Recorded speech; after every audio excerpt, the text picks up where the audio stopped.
Ey o'g'lim, sen shunchaki tasodif emassan. Sen ajdodlaringni tugallanmagan rejassan.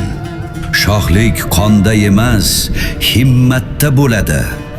Men vatanimni boy berib ham shoh edim.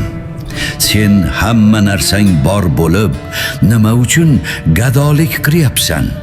Men 12 yoshimda saltanat yukini yelkamga oldim. Senchi? Sen hali ham sharoit kutib o'tiribsanmi? Vatan seni ko'tarib yurishiga o'rganma. Sen vatanni yelkangda ko'tarishni o'rgan. Meni Bobur qilgan narsa Hindistondagi tillalar emas, Andijonda qolgan g'ururim edi.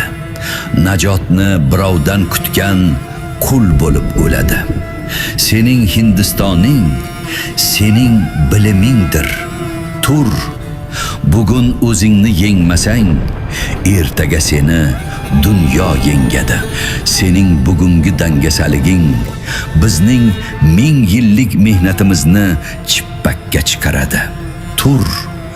Biz qalam va qilich bilan yetolmagan cho'qqiga sen ilm bilan chiqishing shart.